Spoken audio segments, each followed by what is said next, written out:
दोस्तों, स्वागत है आप सभी का आज के एक बहुत ही इम्पॉर्टेंट करंट अफेयर्स लेक्चर में। आज हम बात करेंगे एक ऐसे मुद्दे की जो एग्ज़ाम के पॉइंट ऑफ व्यू से बहुत ही रेलेवेंट है। वो है इंडिया और यूएसए के बीच नए defence partnership expansion.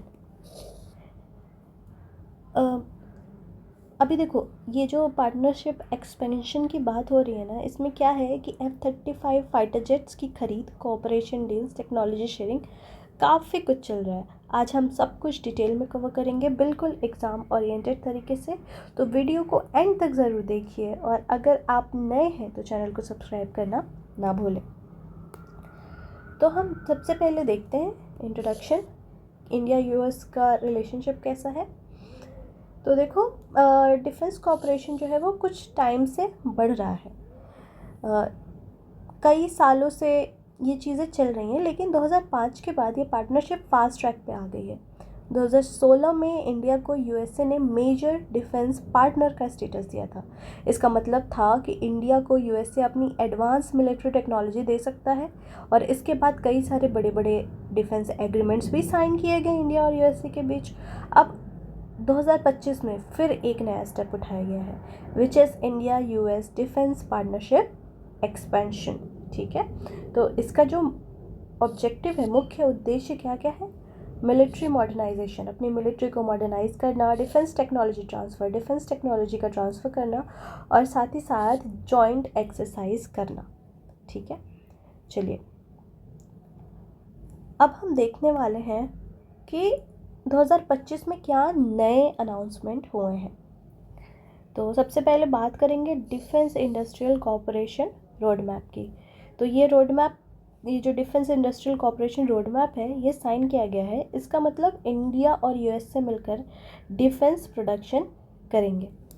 Next is F-35 stealth fighter jets. तो भारत के लिए ये बहुत बड़ा ऑफर हो सकता है। ये 5th जनरेशन एयरक्राफ्ट है। ये रडार से छुपकर ऑपरेट कर सकता है।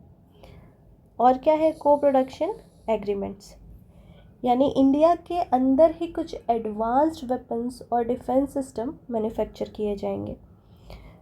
टेक्नोलॉजी शेयरिंग या टेक्नोलॉजी ट्रांसफ़र जिसको आप कह सकते हैं, वो भी है।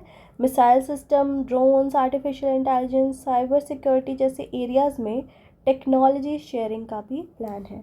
और साथ ही साथ क्या? जॉइंट मिलिट्री एक्सरसाइज, जिससे मालाबार और युद्ध अभ्यास जैसे एक्सरसाइजेस को और स्ट्रॉन्ग बनाया जाएगा। ठीक है, आगे चलते हैं। अब सवाल आता है कि ये F-35 जेट्स आखिर है क्या? तो ये है 5th जनरेशन एयरक्राफ्ट। इसमें स्टेल्थ टेक्नोलॉजी का क्या मतलब है? तो रडार से बच के एनिमी एरिया में घुसना, ये होती है स्टेल्थ टेक्नोलॉजी का, यही मतलब होता है। इसमें सुपरसोनिक स्पीड और एडवांस्ड वेपन और इलेक्ट्रॉनिक वारफेयर कैपेबिलिटीज़ भी हैं। इस वक्त दुनिया का सबसे एडवांस्ड फाइटर जेट सिस्टम में इसे गिना जाता है। और भारत के लिए ये चाइना पाकिस्तान के कॉन्टेक्स्ट में इम्पॉर्टेंट रहेगा, क्योंकि हम राफेल जेट्स ऑलरेडी ख़रीद चुके हैं, ऑलरेडी इस्तेमाल कर रहे हैं। तो F-35 जो है वो नेक्स्ट लेवल टेक्नोलॉजी है। अब सवाल उठता है कि अमेरिका भारत को इतनी एडवांस टेक्नोलॉजी देना क्यों चाहता है? तो इसका सबसे पहला चीज़ है इंडो पैसिफिक स्ट्रैटेजी।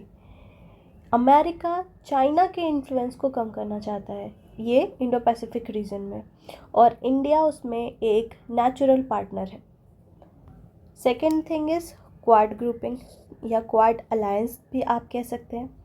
तो ये जो है भारत, अमेरिका, जापान और ऑस्ट्रेलिया का एक अलायंस है। ये ग्रुप है, किस लिए बनाया गया है? चाइना को काउंटर करने के लिए। Next is defence exports.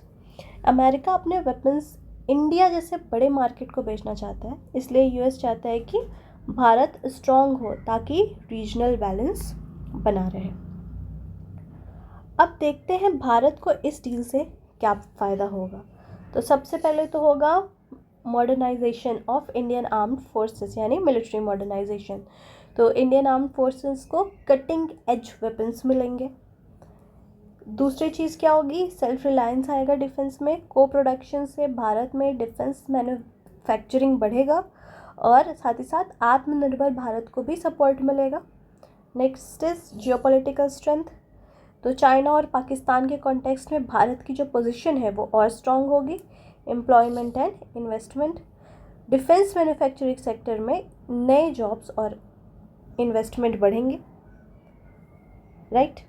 चलिए, अब इसमें कुछ चैलेंजेस भी हैं, हर चीज़ में कुछ चैलेंजेस होते हैं, तो इसमें भी कुछ चैलेंजेस हैं। पहला क्या है, डिपेंडेंसी ऑन द यूएस, कि भारत अपनी स्ट्रैटेजिक ऑटोनॉमी ख़त्म नहीं करना चाहता है, इसलिए वो डिपेंडेंट नहीं होना चाहता यूएस से। टेक्नोलॉजी ट्रांसफ़र,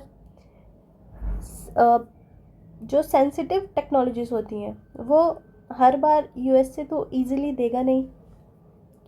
चाइना और रशिया का रिएक्शन भी है कि चाइना और रशिया भारत के अमेरिका के साथ इतने करीब आने से नाराज़ भी हो सकते हैं। और फाइनेंशियल बर्डन या बजट कंस्ट्रेंट, एडवांस जेट जैसे F-35 बहुत एक्सपेंसिव होते हैं, भारत के बजट पर इसका असर पड़ सकता है। तो भारत की सिक्योरिटी पर इसका क्या असर पड़ेगा? सबसे पहले तो हम बात करेंगे स्ट्रॉन्गर एयर पावर, यानी भारत की एयरफोर्स को 5th जनरेशन एयरक्राफ्ट मिलेंगे। इससे एयर जो पावर है वो और स्ट्रॉन्ग हो जाएगी। बॉर्डर सिक्योरिटी बढ़ेगी, चाइना और पाकिस्तान बॉर्डर्स पे हमारी प्रिपेयर्डनेस बढ़ जाएगी। एडवांस डिफेंस सिस्टम जैसे ड्रोन्स, मिसाइल्स, साइबर डिफेंस में हम एडवांस हो जाएंगे। और नेवी मॉडर्नाइजेशन भी होगा। इंडो पैसिफिक रीजन में इंडियन नेवी का इन्फ्लुएंस बढ़ेगा। अब इंडिया और यूएसए के रिलेशन का पे इसका क्या असर पड़ेगा, ये देखते हैं कि इंडिया और यूएसए के रिलेशन का नेक्स्ट लेवल पे ये पार्टनरशिप ले जाएगी या नहीं। तो सबसे पहले तो स्ट्रेटेजिक पार्टनरशिप स्ट्रॉन्ग होगी। मिलिट्री के अलावा technology, cyber security, space exploration में भी कोलैबोरेशन बढ़ेगा। और साथ ही साथ इकोनॉमिक रिलेशंस या इकोनॉमिक टाइज भी बेहतर होंगे। डिफेंस के साथ ट्रेड और टेक्नोलॉजी का इन्वेस्टमेंट भी बढ़ सकता है, राइट। अब कंक्लूजन क्या निकला कि भारत और अमेरिका के बीच रक्षा सहयोग, जिसको हम डिफेंस कॉपरेशन कह रहे हैं, वो दिन ब दिन मजबूत होता जा रहा है। और ये भारत की सैन्य ताकत और साथ ही साथ अंतर्राष्ट्रीय स्थिति दोनों को क्या करेगा, मजबूत करेगा। और भारत को तकनीकी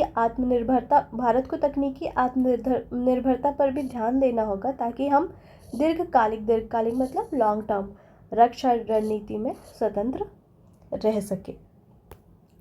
तो दोस्तों, ये था India US defence partnership expansion 2025 का डिटेल्ड एनालिसिस। भारत के मिलिट्री पावर के लिए ये डील गेम चेंजर हो सकती है।